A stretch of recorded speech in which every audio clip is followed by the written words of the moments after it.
కర్ణాటక రాష్ట్రంలో ఎన్నో అద్భుతమైన దేవాలయాలు, అద్భుతమైన ప్రదేశాలు, వాటితో పాటు ఎంతో అందమైన బీచ్లు కూడా చాలా ఉన్నాయి. ఈరోజు మన ప్రయాణం అయితే మన విజయవాడ నుంచి అయితే గోకర్ణ అయితే బయలుదేరుతున్నాను. ఈ వీడియోలో మీకు గోకర్ణకు సంబంధించిన పూర్తి ఇన్ఫర్మేషన్ అయితే ఉంటుంది. అలాగే వీడియో మొత్తం మంచి ఫన్తో ఉంటుంది. తప్పకుండా వీడియో చూసేయండి, ఒక లైక్ చేసి కామెంట్ చేసేయండి. ఇంకా వీడియోకి వెళ్ళిపోదాం. హలో గైస్, అందరూ ఉన్నారు. నేను మీ క్రాంతి ట్రావెల్ బ్లాగర్ని. వీడియోస్ అప్లోడ్ చేసి మనం చాలా రోజులైంది, అంటే ఒక మంచి ట్రిప్కి వెళ్ళి ఇప్పుడైతే మీకు కర్ణాటకనైతే ఎక్స్ప్లోర్ చేస్తున్నాను. ఈ సిరీస్లో మంచి మంచి వీడియోస్ చాలా ఉంటాయి, కంటిన్యూగా వస్తూ ఉంటాయి, చూడండి, చాలా బాగుంటాయి. ఫస్ట్ అయితే మనం విజయవాడ నుంచి అయితే హుబ్లీ వెళ్తున్నాను, అంటే ఫస్ట్ మనం గోకర్ణ వెళ్తున్నాము.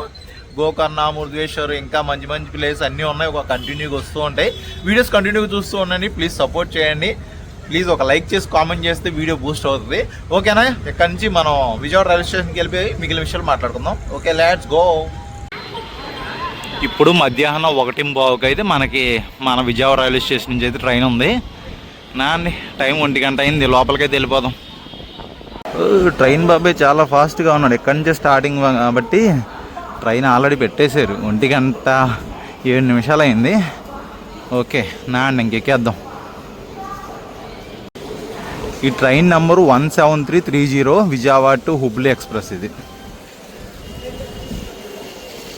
మనం హుబ్లీ వెళ్ళడానికి ఆల్మోస్ట్ 16 గంటల సమయం అయితే పడుతుంది.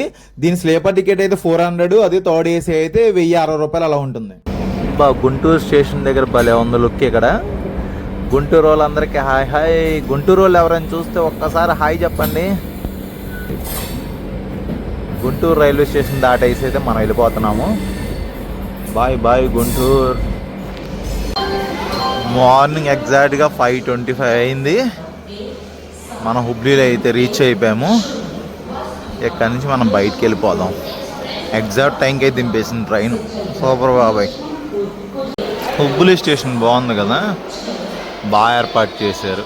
కర్ణాటకలో చాలా ఇంపార్టెంట్ టెంపుల్స్ అన్నీ ఉంటాయి కదా, వాటి ఆర్కిటెక్చర్ ఎలా ఉంటుంది ఏంటనేది ఇక్కడ ఏర్పాటు చేశారు, బాగుంది. I love Hubli.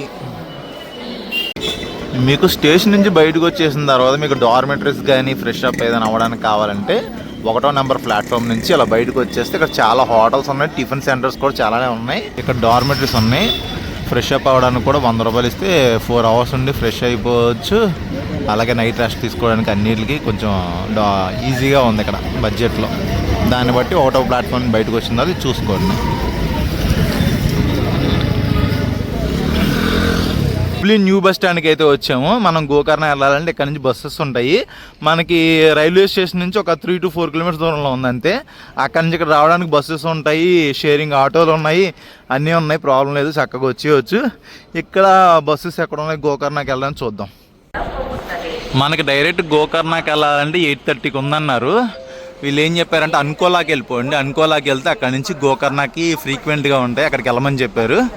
ఇదిగోండి అంకోలాకి వెళ్ళే బస్సు ఇదే, దీనికి వెళ్ళిపోతున్నాం. ఇదిగోండి, ఇదేమో నెంబర్ 5 ప్లాట్ఫామ్ నుంచి మీకు ధర్మస్థలాకి, మ్యాంగ్లూరు కూడా ఉన్నాయి. మురుదేశ్వర్ కూడా ఇక్కడి నుంచే ఉన్నాయి. ఇది గోకర్ణ, అంకోలా వెళ్ళేవి ఈ ప్లాట్ఫామ్ నెంబర్ 6కి అయితే వస్తాయి. ఇక్కడి నుంచి అయితే మేమైతే అంకోలా వెళ్ళిపోతున్నాము. అంకోలా ఇక్కడి నుంచి ఆల్మోస్ట్ ఒక 140 km ఉంటుంది. అక్కడి నుంచి ఒక గోకర్ణ ఒక 15 km అలా ఉంటుంది అంతే. అది ఇదిగో మనతో పాటు మీ ఫార్మర్ సురేష్. ఆల్రెడీ మనం చాలా ట్రిప్స్ కలిసి వెళ్ళాము. సో ఇది క్రాంతితో 4వ ట్రిప్ అనమాట. ఫస్ట్ మా ఊరు వస్తే అక్కడ నుంచి మేము బండి మీద వైనాడు వెళ్దాం. వైనాడు తర్వాత మనాలి వెళ్దాం. మనాలి తర్వాత అరుణాచలం తర్వాత ఇప్పుడు 4వ trip Karnataka trip. Karnataka continue వస్తూ ఉంటాయి మంచి మంచి వీడియోస్, అన్ని చూస్తూ ఉండండి. ఓకే, ఇంకేదైనా ఇన్ఫర్మేషన్ కావాలంటే కింద కామెంట్ చేయండి, తప్పని రిప్లై చేస్తాం. ఓకే, ఇక్కడ నుంచి మనం గోకర్ణ అయితే బయలుదేరిపోదాం. Let's go. అంకోలాకి పెర్ హెడ్ ఇక్కడ నుంచి 177 రూపీస్. హుబ్లీ నుంచి గోకర్ణ వెళ్ళే దారి చాలా బాగుంటుంది. చుట్టూ అడవి మధ్యలో ప్రయాణం, అలాగే లైట్గా వర్షం పడుతూ ఉంటే మొత్తం గ్రీనరీతో ప్రయాణం చాలా బాగుంది. అంకోలా బస్ స్టాండ్కి అయితే వచ్చేసాం మనం. ఆల్మోస్ట్ 3.5 అవర్స్ పట్టింది. మనం 8కి ఎక్కితే 11:30కి దిగాము ఇక్కడ. ఇంకా ఇక్కడ నుంచి ఒక 15-16 కిలోమీటర్స్ ఉంటుంది గోకర్ణ వెళ్ళాలంటే. ఏ బస్సు వెళ్ళొద్దో అడిగేసి ఎక్కేద్దాం అండి. ఈ బస్సు వెళ్తుంది గోకర్ణ అని చెప్పి మెన్షన్ చేశారు. మనకేంటంటే ఇక్కడికి రావడం వల్ల ఒక 10 కిలోమీటర్స్ పెరిగినట్టు అనిపించింది నాకైతే. మరి డైరెక్ట్గా అయితే 147 150 చూపిస్తుంది హుబ్లీ నుంచి గోకర్ణకి. ఇక్కడికి వచ్చి వెళ్ళడం వల్ల 160 అలా అవుతుంది అనిపిస్తుంది. మరి ఏమన్నారు బస్ రూట్ ఏమో తెలియదు కానీ 10 కిలోమీటర్ పెరుగుద్ది. కానీ అక్కడ డైరెక్ట్గా బస్సెస్ లేవుగా, ఇంక చేసేది ఏం లేదు, ఇంత వెళ్ళడమే ఇలాగా. Ankola to Gokarna per head 40 rupees bus ticket.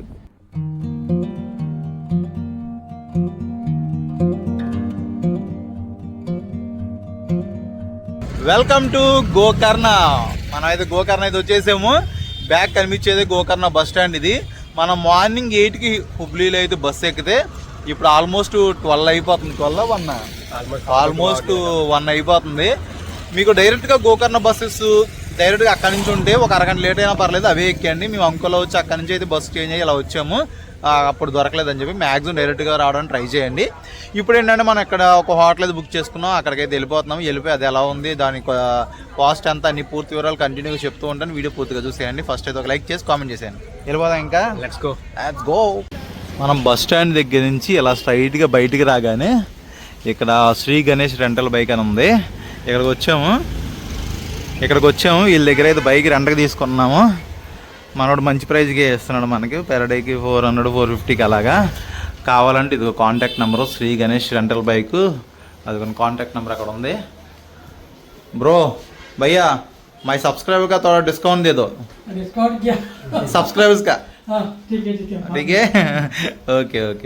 బండి అయితే రెంట్కి తీసుకున్నాం. బండి రెంట్ తీసుకున్నప్పుడు మీకు ప్రతిసారి చెప్తున్నాను, ఎందుకంటే ఇలాంటి డ్యామేజ్లు ఉంటే మీరు వీడియో కానీ ఫోటోలు కానీ తీసుకోవాలి, లేకపోతే తర్వాత కొంతమంది మీ మీదకి తొయ్యొచ్చు. అందుకని ముందుగానే జాగ్రత్తగా ఫోటోలు వీడియో తీసుకోండి, వెళ్ళండి.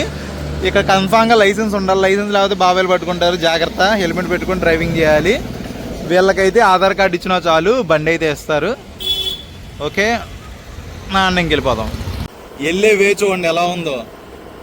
అసలు ఏదో ఇక్కడ తిరుగుతుంటే నేను గోవా చిన్న రోడ్లు తిరుగుతున్నట్టే ఉంది. ఇక్కడ రోడ్లు మొత్తం ఎక్కడెక్కడ హోమ్ స్టేలు మాత్రం హోటల్స్ చాలా ఉన్నాయి. ఎక్కడ కావాలంటే అక్కడ బోల్డ్ దొరుకుతాయి మీకు. వెళ్ళే వేలోని బస్ స్టాండ్ దగ్గరలో కొన్ని హోటల్స్ కాంటాక్ట్ నెంబర్స్, అలాగే ట్యాక్సీ సంబంధించిన కాంటాక్ట్ నెంబర్స్ అవన్నీ చూపిస్తాను. కావాలంటే స్క్రీన్ షాట్ తీసుకొని పెట్టుకోండి. మీరు గోకర్ణ వెళ్ళినప్పుడు మీకు చాలా యూజ్ అవుతుంది.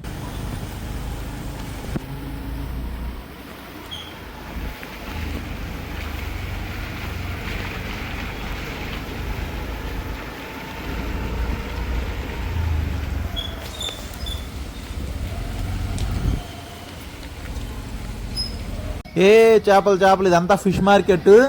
ఓ పక్కన వర్షం పడుతుంది, అలాగా ఇక్కడ చేపలు పీతలు రొయ్యలు అన్నీ ఏది కావాలంటే అది భలే దొరుకుతున్నాయి. మొత్తం బాగుంది. అంతా సముద్రం ఉండే ఏరియాలు కదా, చాలా తక్కువకి మంచి ప్రైస్లో దొరికేస్తాయి.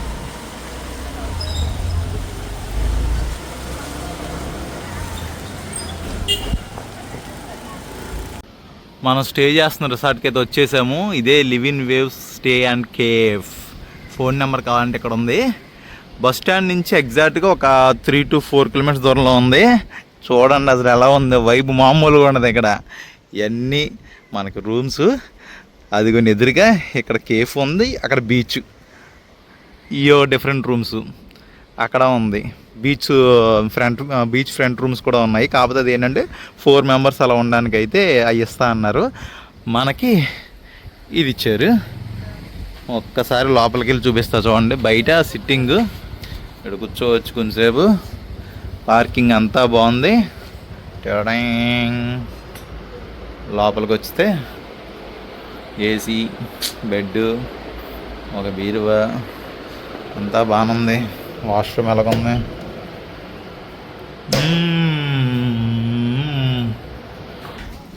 ఇక్కడ మనకి లంచ్, స్నాక్స్, ఇంకా అన్నీ కావాలి, ఏదైనా దొరుకుతుంది. ఇక్కడ కూర్చొని చిల్ అవ్వచ్చు.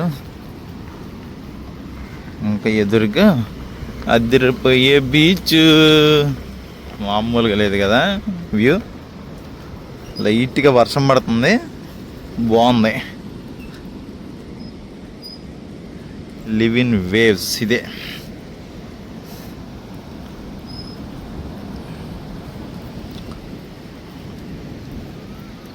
ఇక్కడే మనం ఒక వెజ్ ఫ్రైడ్ రైస్, ఒక కర్డ్ రైస్ అయితే చెప్పుకున్నాము. ఎదురుగా బీచ్, అదిరిపోయింది లొకేషన్.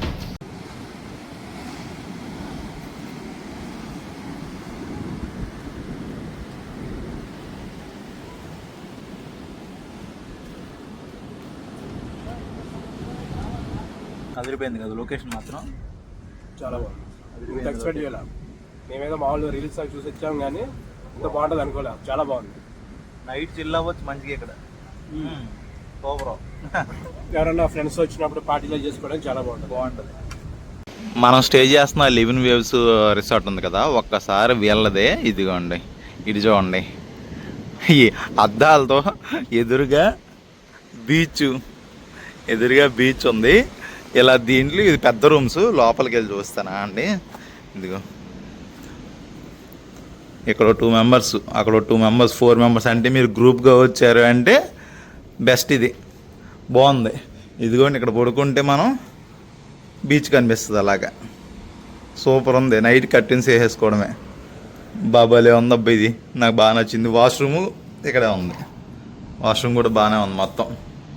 ఇప్పుడు చూసారు కదా, మనం ఉంటున్న రూమ్ ఏమో ఇందాక చూపించాను చూసారా, అదేంటంటే 2500 అంట. వీకెండ్స్లో వస్తే 3000 అని చెప్తున్నారు.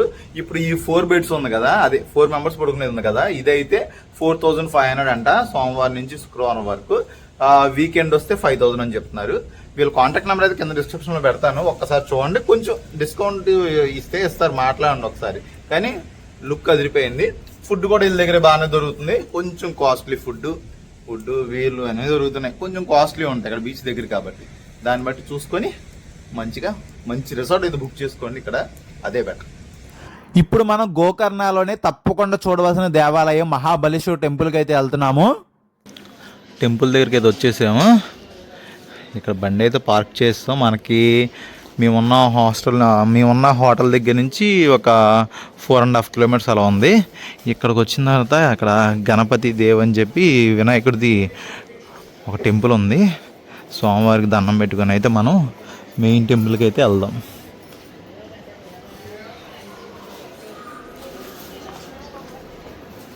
ఇక్కడ షాపింగ్ చేయడానికి ఇవన్నీ ఉన్నాయి, పూజ సామాగ్రి.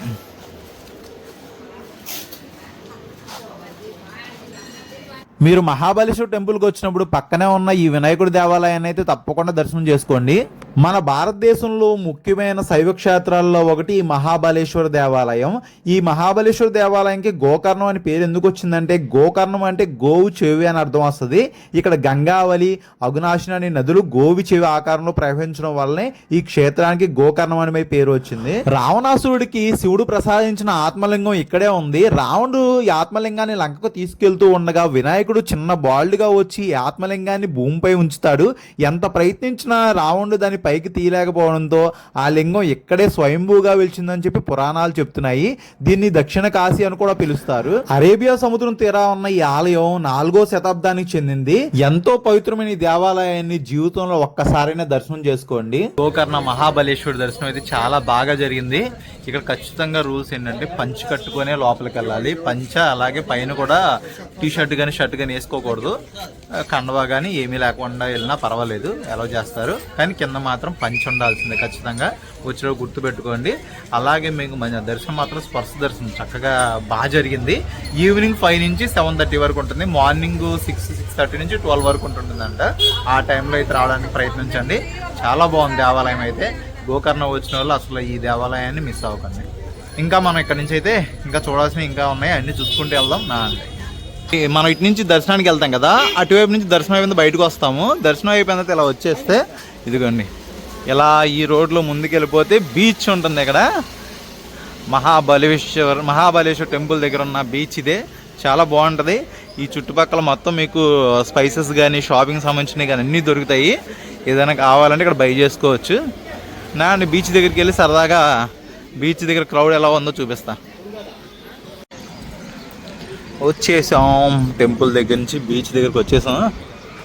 వావ్, అదిరిపోయే సన్సెట్, చాలా బాగుంది సన్సెట్. ఇప్పుడే సన్సెట్ అవుతుంది. క్రౌడ్ కూడా పర్లా బాగానే ఉన్నారు. క్రౌడ్ బాగానే ఉన్నారు. ఇక్కడ కూడా బాగుంది క్రౌడ్. సన్సెట్ అవుతుంది కాబట్టి ఇక్కడ భలే ఉంది మొత్తం. ఇక్కడ పిల్లలు ఫ్యామిలీలతో చాలామంది వస్తూ ఉంటారు ఈ గోకర్ణ బీచ్కి.